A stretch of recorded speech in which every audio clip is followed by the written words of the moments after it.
We've got more breaking news out of the NFL. The New York Jets have a new head coach, and no surprise, it is Aaron Glenn. That's the latest from our NFL insider, Jonathan Jones. The 52-year-old was one of the hottest names on the market during this cycle after a wildly successful run as the defensive coordinator for the Detroit Lions. Glenn, though, has his work cut out for him. The Jets have the longest playout drought in the league at 14 years and counting. Now, they also have huge question marks to answer at the quarterback position, with Aaron Rodgers' status for next season still up in the air. And we welcome back our NFL insider, Jonathan Jones. JJ, no real surprise that Aaron Glenn got this done. We know that the Jets wanted to handle it yesterday, but the paperwork is there. What more can you tell us about how this came together? So the Jets get their top target in Aaron Glenn, much to the chagrin of the New Orleans Saints, who are also hoping to get an audience with Aaron Glenn, where he had coached a couple of years ago before going to the Detroit Lions. But one of the top candidates on the market, now off the market, going to the New York Jets. And he went into the team facilities on Tuesday. They talked and chatted for quite some time. I had been told that even going into the facility, he had a contract with the Jets already. And so it was all about sort of hammering out the details and feeling like he was comfortable with things. He left. And so folks didn't really know how to take that. Did that mean that a deal would not get done, that a deal had already gotten done? And now, obviously, as you get into Wednesday, they agreed to terms on that deal. So Aaron Glenn, someone who drafted in the first round in 1994, a Bill Parcells disciple, someone that, again, the Jets had a very close eye on for some time. He did a fantastic job as defensive coordinator of the Lions this season and previous seasons, but especially this year with all of the injuries. As an AP voter, I actually voted for him as assistant coach of the year, considering how great a job he did with all of the attrition. And now he gets his opportunity to be a head coach with the New York Jets, and plenty still to figure out with them, but they know who their leader is. Yeah, let's go there next, JJ. The connections between Aaron Glenn and the Jets are there, right? That's where he was drafted. He played all those years there, went back on the coaching side too. Now that he is in the saddle, he is the guy making the decisions. What's first order of business for him there as the head coach? Yeah, no doubt he wants to get his staff together. And this is something he's been contemplating for some time.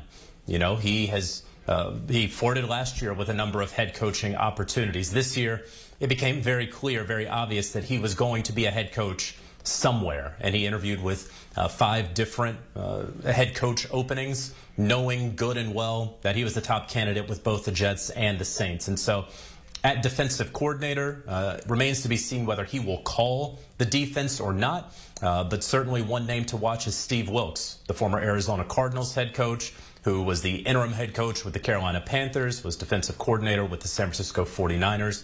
Would certainly think he is a leading candidate to be the defensive coordinator there. You look on the offensive side, is it possible that Aaron Glenn will be able to pluck someone from Detroit, perhaps a Scotty Montgomery, for example, who served as assistant head coach and the running backs coach there in Detroit, though he may be in line to get a promotion since Ben Johnson's departure, and he could be the OC there. Someone else to keep an eye out for, Nick Caley, who had been most recently with the LA Rams. He was thought of as a potential New England Patriots offensive coordinator. That's a name that you could look out for. So that's the first order of business for Aaron Glenn, is certainly getting his staff together and then getting the personnel group together. Lance Newmark, assistant GM of the Washington Commanders, met in person with the Jets on Tuesday. He could very well be the GM of the Jets. Getting someone who is even familiar with Aaron Glenn into New York is also something that could be a high priority. So those are the first orders of business, no doubt, as he assembles his staff and enters in this new era of New York Jets football. It is a new era for sure, but the same problem we talked about, that playoff drought that the Jets have been staring at for 14 years. We'll see if Aaron Glenn can have something to do to change that. But JJ, we appreciate you coming on HQ with us, breaking down the latest in the coaching cycle this offseason. JJ has been so busy, but has been on top of all of this. So as we continue get you to fill in our screen here. Aaron Glenn, the next name on this list. He takes over for Robert Saleh in New York, New Jersey, who, of course, you remember was fired mid-season earlier this year. Ben Johnson was just introduced today up in Chicago. He's excited to be the head coach of the Bears, and Mike Vrabel, of course, kicking everything off it feels like years ago at this point, but he takes over for Gerard Mayo up in New England. Don't go anywhere. We still got plenty to talk about when it comes to this coaching carousel. JJ gave us the news. Now our analysts react to it. What does the Aaron Glenn era look like out there? We got a former Jet that's got a couple of things to say when we come back on HQ. We are continuing to follow breaking news. The New York Jets have a new head coach. It's Aaron Glenn, according to our NFL insider, Jonathan Jones. The 52-year-old was one of the hottest names on the market during this cycle after a wildly successful run as the defensive coordinator for the Detroit Lions. He is also a former player for the Jets, who drafted him 12th overall back in 1994. Glenn has his work cut out for him, though. The Jets, as we all know, have the longest playoff drought in the league at 14 years and counting, so obviously top of mind is making sure this New York Jets team can get back to the postseason at the very least. Aaron Glenn, a former Jet. We also have a former Jet here on set as we bring in our Leger Douzable and Pete Prisco to discuss. Not a former Jet. Not a former Jet. He doesn't have that distinction, but he still brings us great info out of the NFL. Leger, I do want to come to you first here because, as I mentioned to JJ, this doesn't really feel like a surprise when you look at the history, the connections, the success that Aaron Glenn has had. But as a former player, how do you feel about the hire? Jet Nation, we got our guy, right? And you alluded to it, right? And me and Pete have had this discussion. I think that the Jets had to bring somebody in that knows what it means to be a Jet, that would love this job, because he was drafted as a first-round pick for the New York Jets. He was an all-pro for the New York Jets. And from everybody that I've talked to, he touted this job more than anybody because of the history that he had coming in as a former New York Jet. And when you look at it, you hear people throw around the words leader of men. But that really kind of embolds who Aaron Glenn is. I just go back to the Hard Knocks clip where Dan Campbell had him talk not only in front of the players, but the coaching staff and the front office people. And I've never seen a room so more engaged. Like, he commands the room, and that's something that the Jets needed. So to me, this was a home run pick. Now, the biggest question will be, Pete, is as he fills out his staff, who's going to be the offensive coordinator? Who's going to be the defensive coordinator? I think JJ made a really good point earlier, saying that maybe he gets a guy like Steve Wilks as a defensive coordinator, a guy that has head coaching experience, because Aaron Glenn doesn't have head coaching experience. And I think that is important to have somebody on staff that has been in the shoes that you've been in to kind of help you as you get ready to take on this role as head coach. But ultimately, I thought this was a home run hire, but it's going to come down to his staff. He was feisty as a player. He wasn't a big player, but he was always a battler. And I think that's what the Jets are going to get with Aaron Glenn. He's going to stand up there, and he's going to tell them, look, we're going to be tough. We're going to be physical. That Jets defense that didn't tackle last year, they're going to tackle next year. Going forward, that's what they're going to do. And he will instill that in him. I love this hire for the Jets. Again, though, we sit here every go-around. We say, we love this guy, we love that guy. We judge them 6 weeks into the season. You never really know until they handle their business, and will they allow outside distractions to bother them. You know, being an assistant coach is an entirely different situation to being a head coach. You have so many people coming at you from so many different directions, and a lot of coaches get bogged down. They just want to be football coaches. Well, you don't have to. You have to be a lot more than that now. You got to be a babysitter of sorts. You got to be a father of sorts. You got to do a lot of things. You got to mold them. You got to lead them, and so it's a challenge. That's why we sit here. We say it sounds like a good hire, but until you get there, we never really know. Well, and right up the road, Gerard Mayo, a perfect example of that, right? Where you and I had this conversation about how excited we were and how good of a fit he was, and we saw how that sort of ended up.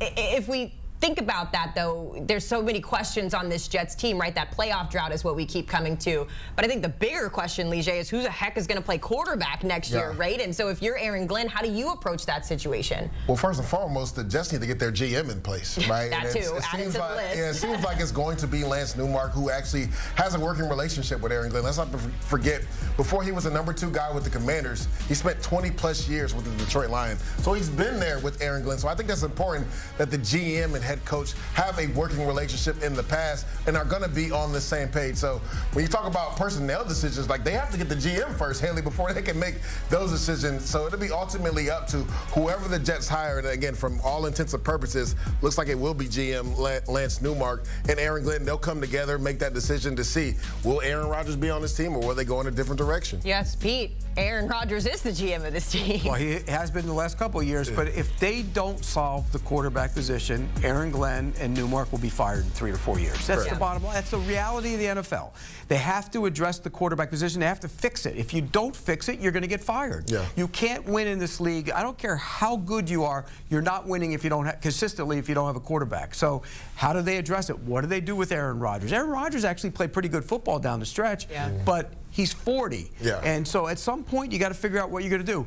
But there's not a lot out there on the market. Yeah. They're not in a position to draft one. So how do they get a quarterback? How do they fix it? It's a real challenge when you don't have a quarterback. We saw that from the Antonio Pierce, right, and the Vegas Raiders. Like, he wasn't actually given an opportunity to have their franchise guy. And if you don't have a franchise guy, like Pete talked about, you have no chance in the league. Like, Robert Saleh turned that defense from the 31st ranked defense to a perennial top 5 defense.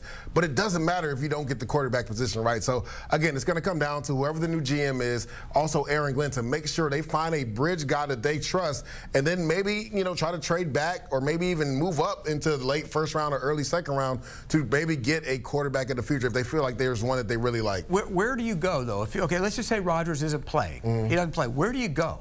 I like Tyrod Taylor. He's under contract already. I mean, the history with him as a bridge guy, the young guys behind him have actually planned out really well. So if you take a Jackson Dart maybe in the top of the second round and have him be the young guy behind Tyrod Taylor, I think that could make a lot of sense. Yeah, I don't think you solve it by that, though. I just don't. I think they have to. And I mean, but like you said, where else would they go? You're in no man's land. That's what I'm saying. You're in no man's land. But it feels like maybe that could be helped, like some of these decisions if they had a GM in place. And I know that continues to be a talking point here, like hiring a GM. But Pete, I come to you on this. Like, where do you go? Who's the right man in charge? Who's going to help make these decisions? I think Newmark is the right guy. Correct. And everybody I've talked to around the league about him, and I don't know him, but everybody I've talked to around the league and people I trust say he's a real deal. He is it. And look, Bobby Beathard, longtime general manager, scout in this league, well respected. He started with Bobby Beathard. That's a long time ago. He's been doing this a long time without a lot of fanfare. He wasn't always one of those guys that was on those lists. Correct. Guys get on the list and they start to become the hot name, and usually they don't work out. Well, this guy's actually come up through the ranks as a football personnel guy and highly respected among football personnel guys. Doesn't play the game, but highly respected. And so I think he's actually, if he is the hire, he's the right hire. And to that point, right, he went through the ups and downs with the Detroit Lions. When you talk about building it the right way, right, and then Adam Peters saw that this guy can come help me out, and you saw what the Washington Commanders did with that roster in 1 year, turning it around. So I think Lance Newmark makes a lot of sense. Again, I talk about it. He has a working relationship already with Aaron Glenn, and he's been there when the Lions were at the bottom of the league, and he helped turn that thing around. Lance Newmark, no stranger to the NFL, to both of your points. 28 years of NFL experience, including 26 of those with the Detroit Lions. So obviously it's going to be important to get leadership in place. Leger, as our resident Jet on set here, is it more important for you, I guess, when we're looking at what a successful first year looks like under Aaron Glenn, is it more important to have like a Commanders-like season where, they have just blown all? But to my point, like I think with the Commanders, we had no expectations for them, and here they are playing in a conference championship. So what does success look like for Aaron Glenn, specifically Aaron Glenn in that role? To me, it's not record-based, it's culture-based and what they look like on the field. And that's the one thing people could say, yes, the record for the Commanders looks a lot different, but the way they play on the field looks a lot different, right? When you bring in a guy like Nick Allegretti, who has Super Bowl experience, you bring in a guy like Bobby Wagner, who has Super Bowl experience. Like, those are some of the moves the Jets have to make. Now, again, they're not going to have as much money as the Commanders, and also the Commanders picked 2 overall. So I don't want to say they were gifted Jaden Daniels, but sometimes you have to be bad enough to be able to pick your quarterback of the future, and the Jets aren't in that position right now. So first and foremost, to me, it's the culture change. They have to change the culture of what it means to be a Jet, and that's why I think Aaron Glenn makes the most sense, because he's lived that life. He's been in that locker room. He's been in that field, so he knows what it means to be a Jet. They have to change the culture there. It's interesting, though. You look at the division, okay? Right now, the Bills, better shape, much better shape. New England has Drake May, better shape. Miami, if Tua's on the field, they're in better shape. If he's on the field. If he's on the field. So you look at Aaron Glenn, the situation he's walking into, he's facing a challenge. That's a big challenge. You don't think so? I would just say when you look at, if you were going to team and you look at the frontline players, who has better frontline players than the Jets, though? When you talk about young future talent, like the foundation of the team. For example, you're talking about Garrett Wilson and Breece Hall. Breece didn't do much this year. Sauce Gardner. I mean, he didn't play very well this year. I'm just saying, those are three players that any team would take. You're talking about two of those players who didn't play expectations yesterday. I mean, my goodness. But if the quarterback position is solved in New England, that changes the dynamic of that entire team, and that's the advantage. If you ask me right now, if I was becoming Mike Vrabel or Aaron Glenn, I could become the coach of the Jets with their talent, or the coach of the Patriots with Drake May. I'd rather coach Drake May. Because you got the quarterback. Yes. And so then what does success look like for Aaron Glenn this year? I mean, how do we measure that? Because I don't want to be having about changing culture. We saw them quit. They went to Arizona this year, and they quit the second half of that game, and that can't happen. I don't care how bad it is, it can't happen. Aaron Glenn will change that. That much can change. Yeah. He can instill his culture, his toughness, his physical style, no quitting. That will happen. Offensively, unless the quarterback position's fixed, you have no idea what that's going to be. Yeah, it's obviously, like I said, top of mind. There's just so many things to think about if you're the Jets, and they have their own set of problems. But if we flip this and look at the other side here, the Detroit Lions just went from being on top of the world, and then they lose in a year that they were expected to win the Super Bowl. And not only do they lose the game, but they lose their top two coordinators there. How do they recover, Pete? How do they bounce back? Well, look, it's all about Jimmys and Joes. No question. And I said this to somebody the other day. I said, you'd rather have, no offense to Aaron Glenn, but you'd rather have Aiden Hutchinson and Aleem McNeil on the field and not have Aaron Glenn than have Aaron Glenn and not have those two guys. Without a doubt. So they get healthy. That's how they fix it. And you know, Kelvin Shepard's sitting there. He might be a guy offensively. They have people in the building they really like as potential offensive coordinators. I think they'll be fine from that standpoint. Look, coaches are one thing, it's players. And coaches can really elevate the good players and make them better. But if you don't have players, we saw that. Aaron Glenn, look, he fought a real challenge to try and stop Jaden Daniels in that playoff game because he didn't have any players. I don't care who you are as a coach. If you don't have the players, it's going to be tough. So I think they'll be okay. Yeah, they get the guys back. To double down on it, they said you can have all the X's and O's you want, but if you don't have the Jimmy and the Joes, it doesn't matter. And we saw this play out just a few years ago with the Philadelphia Eagles. Now, again, that team kind of struggled down the stretch, but they started off 10-1 and still went to the playoffs. So when you talk about the personnel that the Lions have, they will be fine. They will. Leger, I'm going to give you one last moment here. Your team has their coach. I'm sure the GM will be coming shortly, and then we'll have that draft where the Jets pick 7th overall. I need you to give Jets Nation a message right now that everything is coming together. I mean, it's a homecoming for a guy that was drafted in the first round, a guy that was all-pro there. To Pete's point, like, before Darrelle Revis, Aaron Glenn was the corner that everybody looked up to with the Jets. He's an undersized guy that was scrappy at the line of scrimmage, would get hands on you. He was feisty. He had that tenacity, and I think that's what has been missing in this Jets locker room. And I think he'll bring that energy just because he knows what it means to wear the green and white. He's prideful of it, and it means a lot to him. So, again, to Pete's point, we don't know until he actually becomes a head coach and puts his staff together, and we see what he can do with his staff. But I'm very excited about this hire right now. Well, Jets, baby. Jets.